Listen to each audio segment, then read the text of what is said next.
welcome to today's episode of Heard and Seen Around. I am Rajesh Kazhipurath. This is my take on macroeconomic and geoeconomic data points which I find interesting. I hope you enjoy watching it as much as I enjoyed curating it. Cheers. Markets can remain irrational longer than you can remain solvent. John Maynard Keynes. The four most dangerous words in investing are, this time it's different. Sir John Templeton. Culture eats strategy for breakfast. Economics is extremely useful as a form of employment for economists. If you think technology can solve your problems, you don't understand technology, and you don't understand your problems.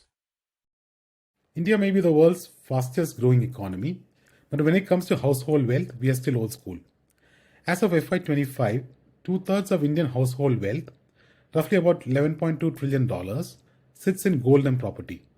That's nearly 3 times of what households hold in equities. Morgan Stanley estimates Indians own a staggering 34,600 tons of gold, worth around $3.8 trillion.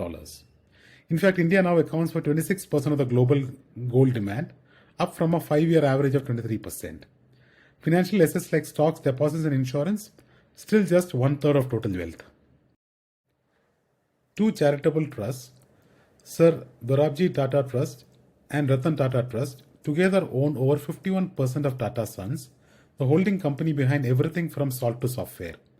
Then comes the Cyrus Mistry family, holding 18.4%, a legacy of the Shapurji Pallonji Group's long-standing stake, and yes, of course, the source of one of India's most famous corporate boardroom battles. The rest spread over other promoter trusts, Tata Motors, Tata Steel, Tata Power, and a few other group companies. Former US Treasury Secretary Larry Summers once joked, Europe's a museum, Japan's a nursing home, and China's a jail. And of course, Bitcoin's an experiment. Rude? Perhaps. But accurate? Possibly. The truth is, despite endless talk of de-dollarization, the US dollar still dominates nearly 90% of all global FX trades. The euro, yen, yuan all trail far behind. That's why I'm cyclically bearish on the dollar. It can weaken this phase, definitely yes, but not structurally bearish yet. Because for that to happen, the world needs alternatives that work. India needs more economic heft, Europe more unity, and China more financial openness. Compared to the US, Europe, or even China, India is still under-financialized. And that's not necessarily bad news. The US runs on equity markets, Europe and China on bank-led credit, but India, it's cooking up a hybrid recipe. India's financial assets are just 1.9x GDP versus 4.9x for the US and 4.1x for China, meaning huge room to grow. And unlike others, India is not copying anyone's playbook. It's blending the UK-US capital market model and the EU East Asian banking model and adding a dash of local innovation. Digital public infrastructure, InvITs, bad banks, and the account aggregator framework. Indian households, once savers, are now the biggest borrowers. Back in FY 2011, corporates took nearly 60% of all bank credit. Today, that share has fallen to just 36%.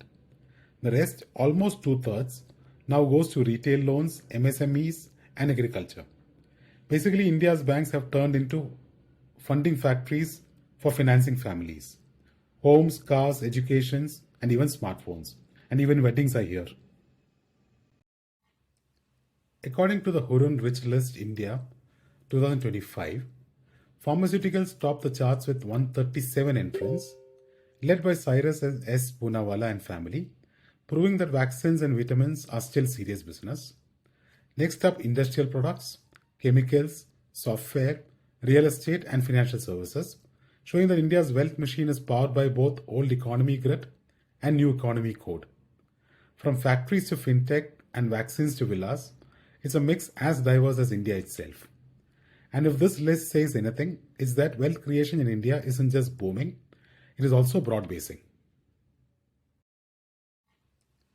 According to the Hurun Rich List India 2025, pharmaceuticals top the charts with 137 entrants, led by Cyrus S. Poonawalla and family, proving that vaccines and vitamins are still serious business.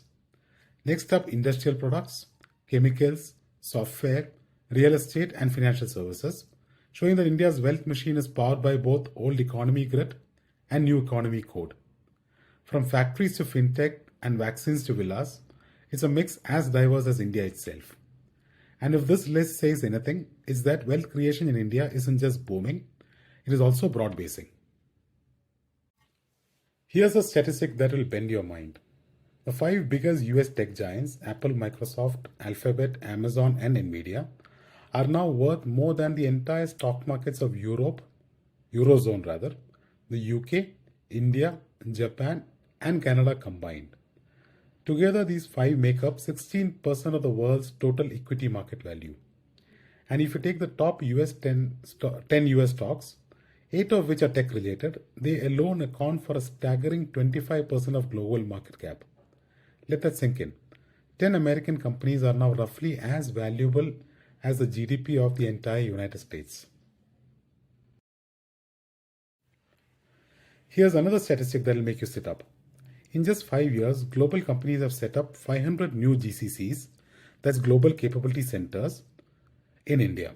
To put that in perspective, the increase in just 5 years equals the entire number of centers that existed in 2000. That's like replaying 2 decades of growth in less than half a decade. India now hosts around 1,800 GCCs led by BFSI, automotive, and tech, with names like JP Morgan, Mercedes, and Microsoft running global ops out of Bangalore, Hyderabad, and Pune. And here's the kicker. GCCs now generate about 25% of India's total IT industry revenue.